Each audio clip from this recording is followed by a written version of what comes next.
Ano nga ba ang magandang connection ng solar panel natin? Series or parallel? Or di naman kaya ay series parallel?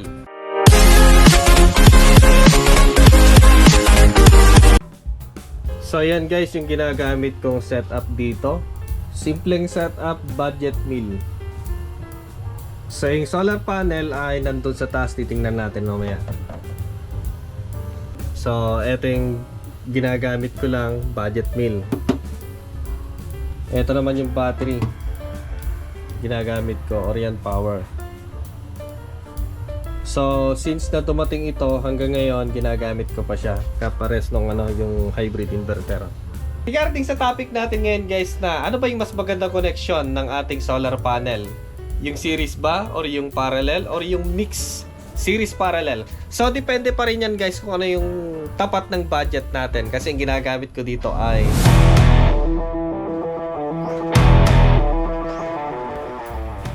okay, so unahin natin yung parallel. So dito ay titingnan natin kung ano yung setup natin, 24 volt ba, 52 volt or 12 volt yung budget meal. So syempre, mas maraming battery, mas mataas yung voltage niya, mas maraming solar panel yung kailangan mo. Depende pa rin yan guys sa budget. So unahin natin sa 12 volt setup. Kunyari guys, ito yung solar panel natin kasi hindi tayo makakyat sa taas at makulimlim, maambon. Okay, so kunyari ay ito yung solar panel natin. Parallel connection, lahat ng positive ay magkakasama. Lahat ng negative ay magkakasama, yun yung output niya. So paano naman sa 24 volt? Diyan na po papasok yung series parallel. Okay, yung dalawang solar panel naka-series para buuin 24 volt. Ganun din yung isa para magawa yung 24 volt, pero yung output niya ay naka-parallel pa rin. Yan po yung series and parallel connection. Okay, so depende pa rin yan guys kung ano yung setup natin, hybrid ba or yung may SCC, NPPT. So paano naman sa series? So ganito lang siya guys. Ayan, so available lang po ito sa mga hybrid kasi matataas yung kanilang voltage input. So yung positive doon na output, yung negative niya papunta sa positive ng isa, yung negative niya papunta sa positive ng isa, yung negative niya papunta sa positive ng isa, at yung negative yun yung magiging output. So yan, kung dadagdagan mo pa, magiging series parallel pero mataas yung voltage niya, at available lang po yan yung connection na ganyan sa mga hybrid. Matataas yung kanilang voltage input. So yung ganong klaseng mga connection, yung series parallel or parallel na connection ng ating solar panel, pwede natin i-apply dito kay hybrid. Kasi dito ay yung universal. Okay? So dito kasi sa ano na to, yung ganitong klaseng SSC ay kung minsan limited siya. So ang nabili natin ay mababa, like ito 20 ampere, 40 ampere, 60 ampere or 80 ampere. Ewan kung may mas mataas pa. Ewan kung kaya niyang abutin ng hanggang 100 volt yung kanyang input. So dito pwede rin yung series parallel, series, pero may limit lang kasi. May limit ng hanggang 100 volt yata, hindi ako nagkakamali. Pag-comment sa comment section. Pero dito ang kanyang maximum voltage input ay umabot ng hanggang 400 volt at 2000 watts na solar panel yung pwede. So depende pa rin guys kung ano yung setup natin. Kung 5 kilowatt, umaabot na yata sa 52 volt yung battery natin. So mas magastos, pero ito budget meal 12 volt lang. Pag 24 volt, mas pricey naman kasi dalawang battery yung gagamitin natin. So depende pa rin sa kaya ng budget natin. So ganito para hindi kayo maguluhan. Ang setup lang natin ay hybrid inverter ng 12 volt. Tapos yung ganitong klaseng battery 12 volt. So, Juan Dilasag ang tanong, yung klaseng mga connection na yun, yung tatlong connection ay pwede ba sa ganitong klaseng setup? Yes guys, gagana po siya sa ganong klaseng mga connection, series, parallel, or yung mix series parallel. At kahit po i-series natin ng hanggang umabot ng 200 volt yung output ng ating solar panel, pwede po. Kasi nga po ito ay yung kanyang solar input ay kayang hanggang 2000 watts. Tapos yung kanyang voltage ay aabot hanggang 400 volt DC. Maximum current hanggang 80 ampere. Okay, kahit sabihin natin na 12 volt lang yung kanyang setup. So magkano naman daw guys yung gastos sa ganitong klaseng setup? Yung simpleng setup kay PowerMR at Orient Power, tapos yung ating solar panel sa taas. So dito kasi pinareview lang naman sa atin dito. Eto guys ay nasa 38,000. Etong battery. LiPo4 230 ampere 12 volt. Nasa 2,944 watts out. Tapos yung ating hybrid inverter ay presyo niya ay nasa 13,000. Equivalent of 51,000. Tapos yung solar panel ko, ang gastos ko dun guys ay umaabot ng 25,000. Ayan.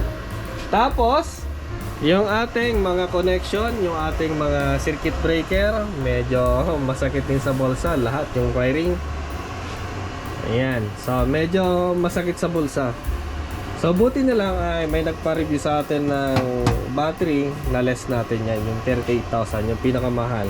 Pero kung sakali ang setup mo ay tawag dito yung 24 volt, mas mataas, syempre mas malakas din kasi nga mas mataas yung kanyang voltage. Mas pag-usapan natin next time.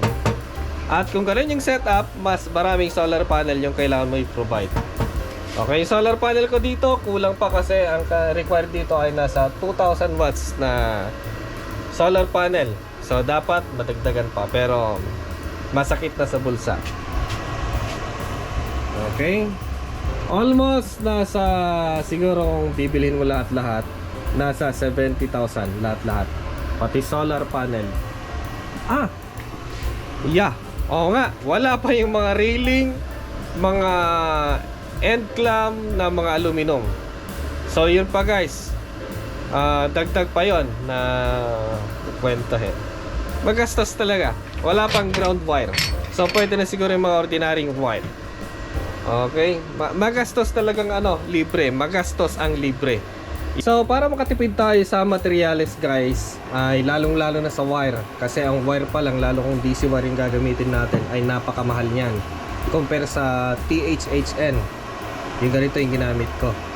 So ang pinakamatipid na wiring ay sa solar panel ay yung series. Naka-series silang lahat. So ang solar, kung ang solar natin ay hindi naman aabot ng 600 volt yung maging resulta niya, pwede guys yung THHN na wire na number 12. Or either malakas yung solar panel nyo, ay pwede nyo pang mas kapalan. Compare kasi sa mga DC wire, mas mahal sila. So ang mga connection na talagang napakatakaw ng wire, kasi required na kapalan mo yung wire or DC wire yung gamitin mo, kasi nga ay malakas yung kanyang current, yung parallel at series parallel.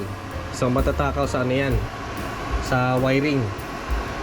Okay, kung minsan kailangan mong doblehin or kapalan yung kanyang wire na DC wire. So sa akin kasi siniris ko lahat kasi kokonti lang naman yung solar panel ko dito. Pwede naman siyang i-parallel or series parallel. Yun nga lang kasi kailangan mong kapalan yung kanyang wire, lalo kung medyo may kahabaan, may kalayuan yung solar panel. So dito siniris ko na lang siya para kahit pa paano makaless tayo ng wire. Number 12 na THHN. Okay, ayan. Tapos meron siyang dito yung surge protection system, device pala. So hindi naman required na i-ganon natin na i-series lahat. So depende pa rin sa inyo kung ano yung gusto nyo. Kung gusto yung series parallel, okay lang naman. Okay, kung malapit lang naman, okay lang naman. Pero kung medyo may kalayuan, medyo mararamdaman nyo kasi nga yung layo ng solar panel sa system, mararamdaman nyo na medyo mainit yung wire. So pag nararamdaman yung ganon, talagang kailangan ng mas makapal na wire. Ibig sabihin malakas yung solar panel nyo. So siguro kung sakaling itataas ko na yung wattage ng ating solar panel, kasi nga ito ay nasa 2,000 watts yung pwedeng ipasok sa kanya na ayan, solar, ay magpapalit ako. Require na magpalit ng number 10 siguro. Kaya lang, TTHN pa rin kasi mas mura siya compare sa mga battery wire or DC wire. Siguro magiging tanong na naman dito, hindi pa delikado yung naka-series tapos ang taas ng voltage, yung battery natin 12 volt lang. So hindi po, kasi meron siya ditong MPPT charge controller, i-compress naman yung 200 volt para maging 12 volt. Parang 220 lang. Tapos, yung 220 na 1 ampere, i-compress niya into 12 volt na higher ampere. Parang ganun lang po. So, wala pong problema. Naka-design po siya dun eh. Kalagay naman dito hanggang 400 volt. At nagtipid naman ako sa materials, kaya siniris ko siya, TTHN yung ginamit ko. Mababa naman yung kanyang voltage loss. Okay lang naman. Okay. So, yun po yung estimated na price ng gastos sa ganitong setup. So, silipin natin yung ating solar panel. So, ayan guys, yung ating Bluetti PV 200 watts. Hindi ko pa na ibabalik kasi nga guys, dito sa amin ay naging ruta na ng bagyo. Ayan o, makulimlim. At mataas ang shading, yun o. Meron pa dito sa kabila. So, galing dito yung araw, natatabingan ng alas 2, alas 3. So, yan, di ko pa binabalik kasi nga baklas kabit. So, yan guys, tig 200 watts dito, 200 watts din doon. Eto 100 watts. Pero sabi ko na nga, mag-harvest man or hindi, okay lang kasi meron naman siyang bypass diode. So, lahat yan ay naka-series, equivalent of 134 volt DC, at kaya niyang umabot, kaya niyang kumarga hanggang 700 watts. Yan, habang ginagamit. Okay. So, someday siguro maglalagay ako dito ng railing, lilipat ko yun dito at magpapalinis dito. You know? Sa alas 8, alas 9 lang siguro, alas 9, alas 10 ang talagang pinakamagandang harvest niya. Kasi nga naka-face siya sa, sabihin natin, 130.